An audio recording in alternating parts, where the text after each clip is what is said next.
지난주에 그리스도와 연합된 나에 대한 말씀을 나눴습니다. 왜 예수님과 연합하여 사는 것이 중요하다 그랬지요? 예수님께서 우리 죄를 위하여 십자가에 죽으셨기 때문입니다. 우리의 은혜는 바로 이 십자가에서부터 온 것이기 때문에 십자가는 하나님의 은혜의 결정체입니다. 또한 이 십자가는 우리의 죄를 없애준 요람입니다. 이 십자가에서 우리 하나님의 은혜를 우리가 받은 것이지요. 그러면 어떻게 우리가 예수님과 연합할 수 있었다고 했죠? 바로 나의 죄를 예수님께서 십자가의 죽으심을 믿고 고백하는 것입니다. 이것이 예수님과 연합하는 삶이다 그랬습니다. 이 연합한 삶을 우리가 고백의 증거로 나타내는 것이 뭐라 그랬습니까? 세례를 받았다라고 하는 것입니다. 그러니까 예수님과 연합하면 우리는 예수님과 함께하는 삶을 살게 됩니다. 예수님이 이렇게 죽음에서 이제 부활할 수 있었던 것도 뭐라고 얘기했습니까? 우리 예수님이 하나님과 연합되었기 때문이라고 그랬습니다. 그래서 그 영원하신 하나님, 죽을 수 없으신 하나님의 능력이 예수님을 살려주신 것이다 라고 했죠. 이처럼 예수님과 연합된 우리는 자연히 그분의 부활에 동참하게 되는 것입니다. 이것이 바로 예수님이 하나님과 함께 사는 방법이요, 우리가 예수 안에서 영원히 사는 비결이다, 이렇게 말씀을 우리 함께 나눴습니다. 그런데 우리의 궁금증이 있습니다. 우리가 예수님과 연합하여 세례를 받고 구원을 받으면 우리의 모든 죄가 어떻게 된다고 그랬습니까? 용서함 받는다고 했습니다. 그래서 10살에 믿었든지 20살에 믿었든지 30살, 40살, 또 50살, 또 이렇게 100세 이렇게 예수를 믿고 구원을 받았습니다. 그렇다면 예수를 믿으면 예수를 믿기 이전과 앞으로 있을 모든 죄도 우리가 용서받는다고 하는 것을 우리가 확신합니다. 그렇다면 우리가 어떤 죄를 지어도 이제는 우리가 죄로 인정되지 않으며 죄에서 우리가 해방되었기 때문에 우리가 아무렇게나 내가 원하는 일, 어떤 일을 해도 괜찮지 않겠느냐는 질문이 있습니다. 그래서 이 구원파에서는 여러분이 한번 회개해서 구원받은 사람은 무슨 죄를 지어도 그 구원에서 떠나지 않는다고 가르칩니다. 그래서 사람들이 그 말이 옳다라고 거기를 따르지요. 정말 그래도 될까 하는 말씀입니다. 이것에 대한 의문을 해소시켜 주시는 말씀이 오늘 바로 이 본문의 말씀입니다. 자, 왜 죄를 짓습니까? 우리가 죄를 짓는 근본, 그 원인 말입니다. 본문의 말씀 보니까 우리 육체의 욕심, 우리 육체의 사욕이라 이렇게 말씀하십니다. 우리의 육신의 욕심을 채우기 위해서 죄를 짓습니다. 이 육신의 욕심은요, 끝이 없다는 말씀입니다.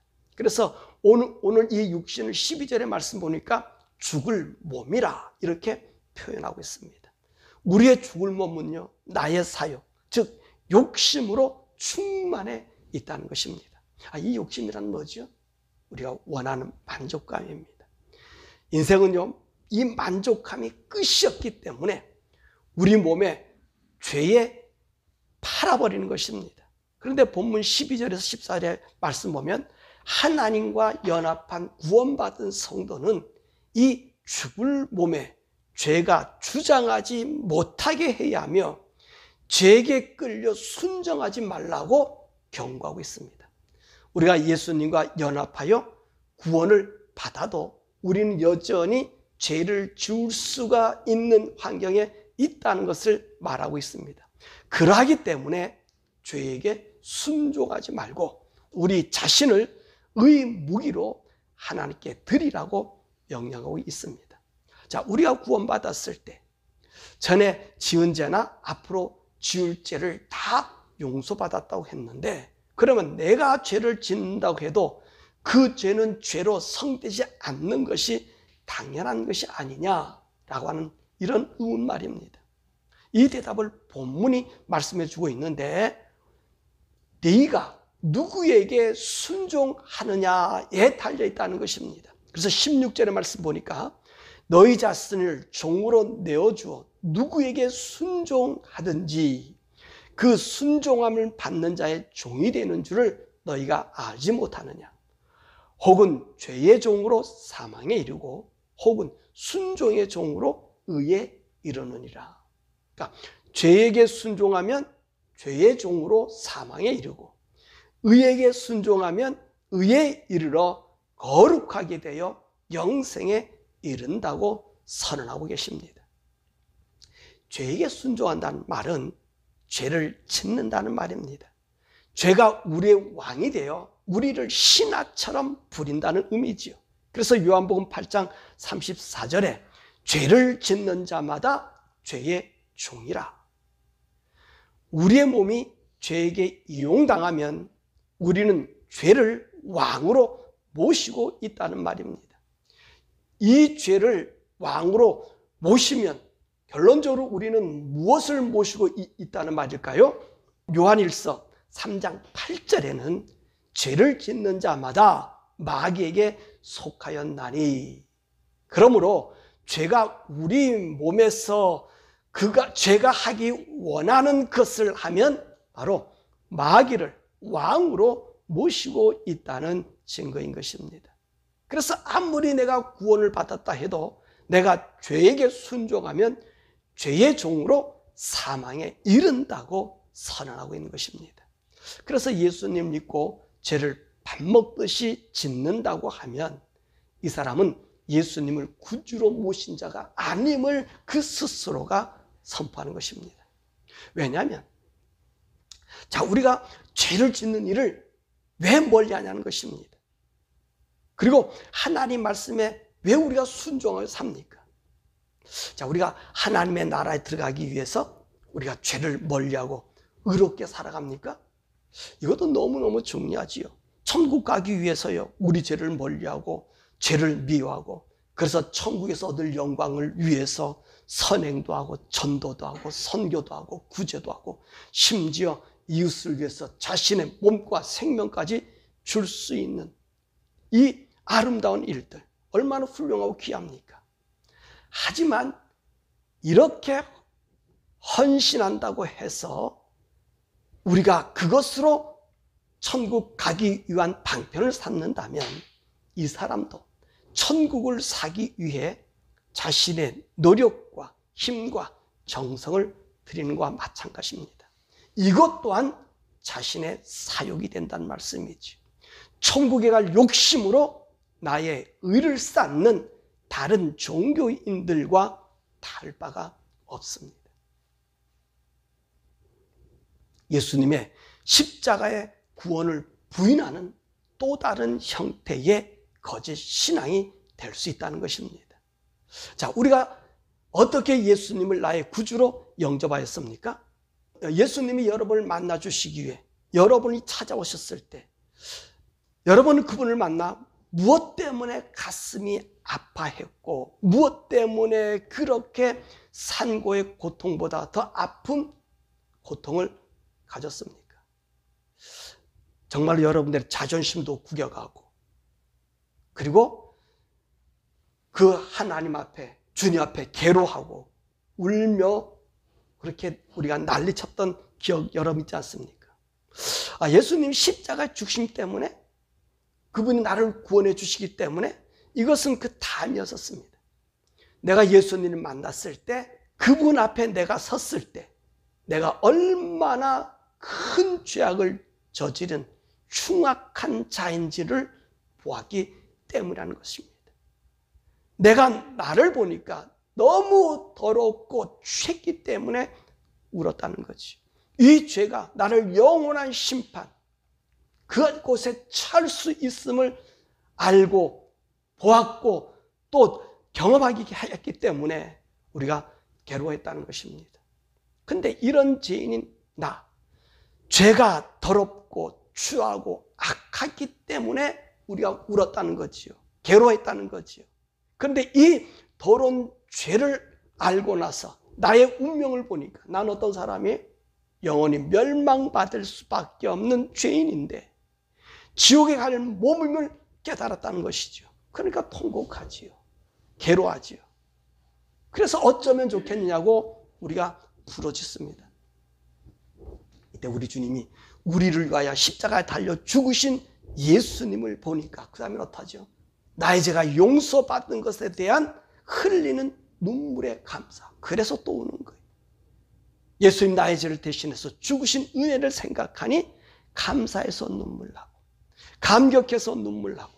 그래 더 황홀한 것은 예수님의 십자가의 죽음이 나의 죄를 용서해 준 것 그것뿐만 아니라 내가 영원한 지옥에 들어가서 죽어야 될 지옥 심판자가 아니라 영원한 하나님의 나라에 그 하나님과 영원토록 산다는 것에 대해서 또다시 우리가 감동한다는 것입니다.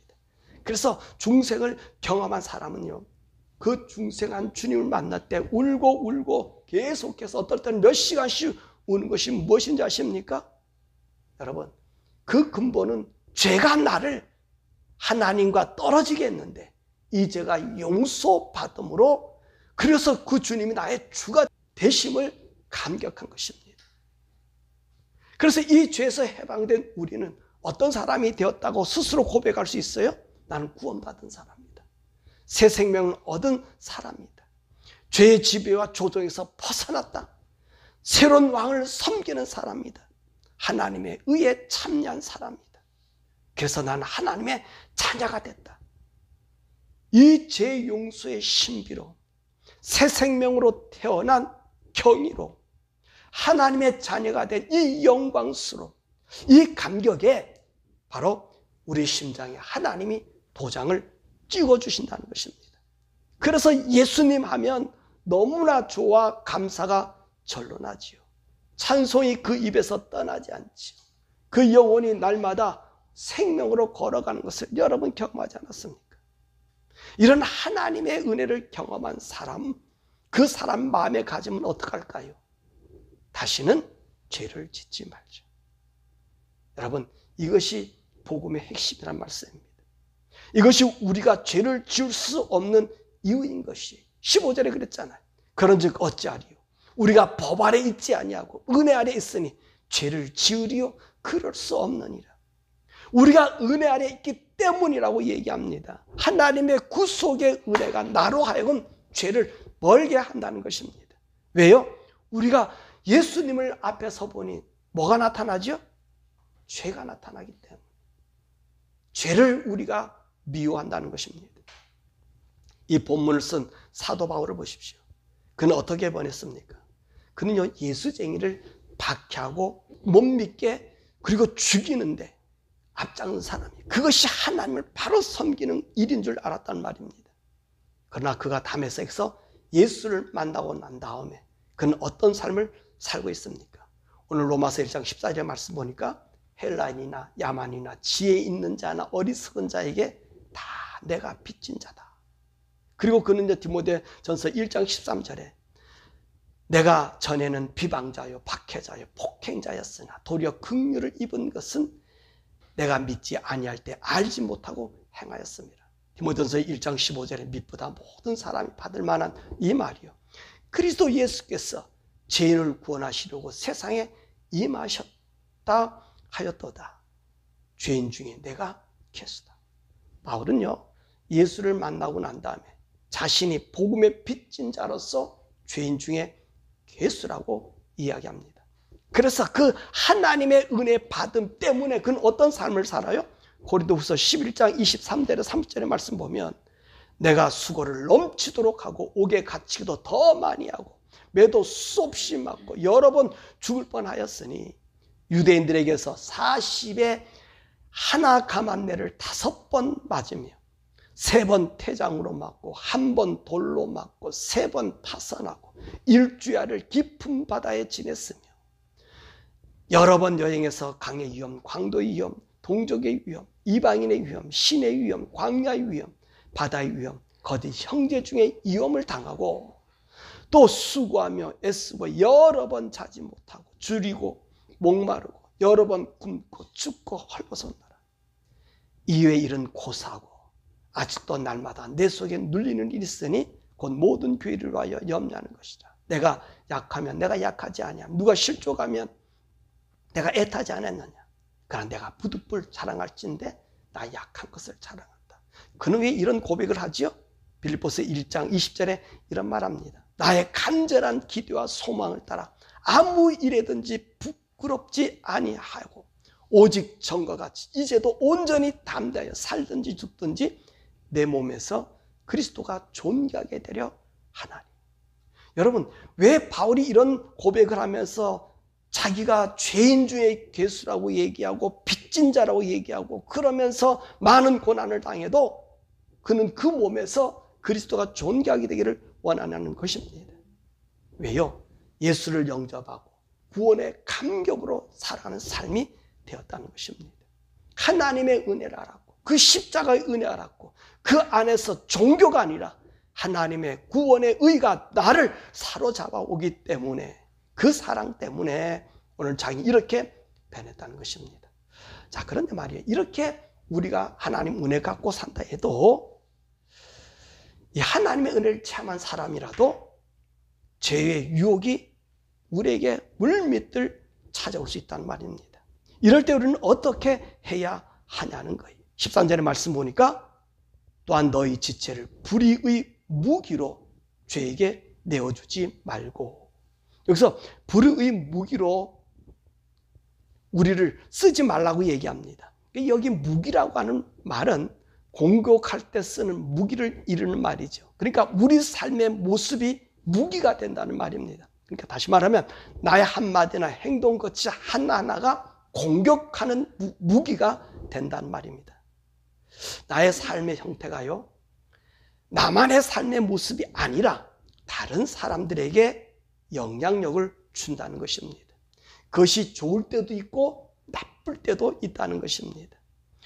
나의 말이나 행동이나 이것이 선을 향하여 살 때는 나 자신과 남에게 선한 열매를 보일 것이고 다른 사람들로 하여금 선한 일을 하도록 교훈이 될 수 있을 것입니다.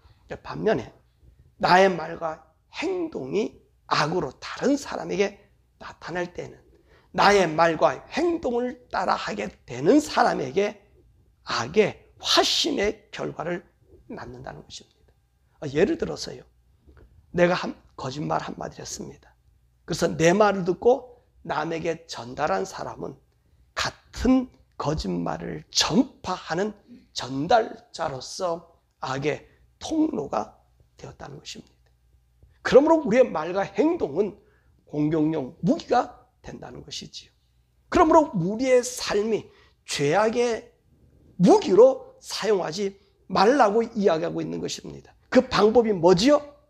죄를 멀리하는 생활을 해야 한다고 말하고 계십니다. 그리고 죄를 피하라고 말합니다.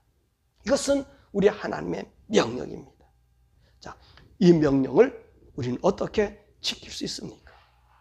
아무리 구원받았다 할지라도 이 명령을 순종하기란 너무나 힘듭니다.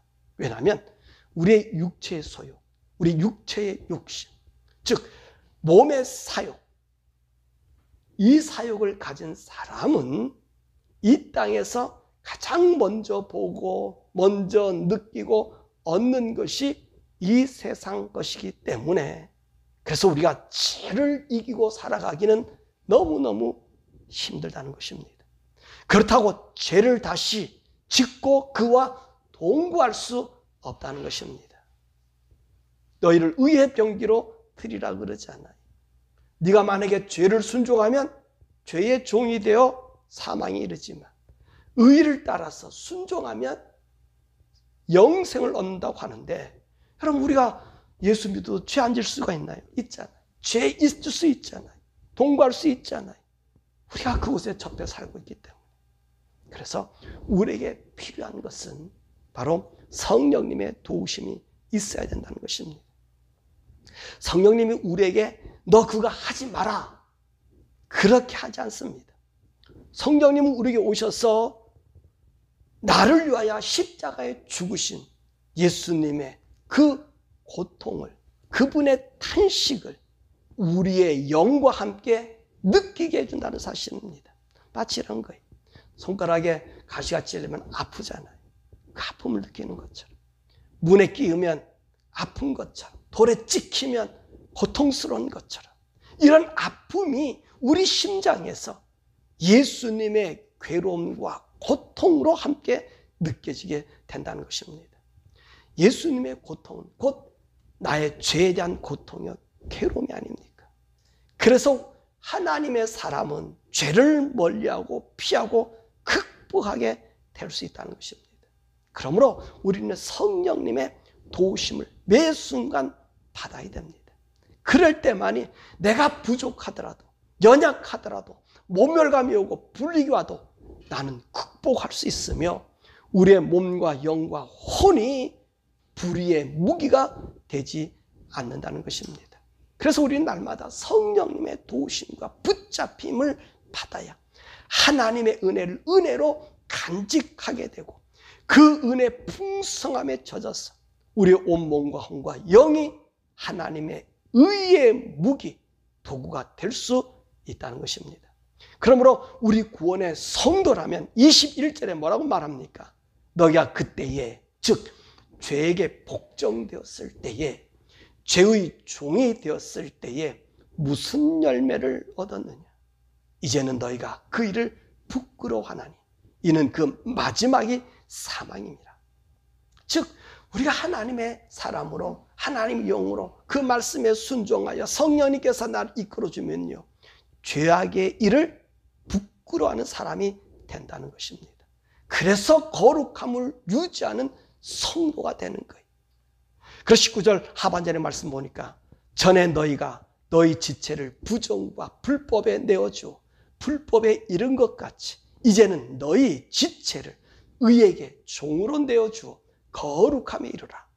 22절 그러나 이제는 너희가 죄로부터 해방이 되고 하나님께 종이 되어 거룩함에 이른 열매를 맺었으니 그 마지막은 영생이라. 의의 종이 되어서 영생을 소유한 참 가치 있는 하나님의 사람으로 이 땅을 살아갈 수 있게 된다는 것입니다. 그러므로 우리가 하나님의 의의 종이 되는 것, 여러분의 힘으로 될 수 있는 건 거의 없습니다. 안 된다, 안 하려고 해도 하지 않을 수 있는 것이 힘들다는 것입니다. 우리 인간의 한계입니다.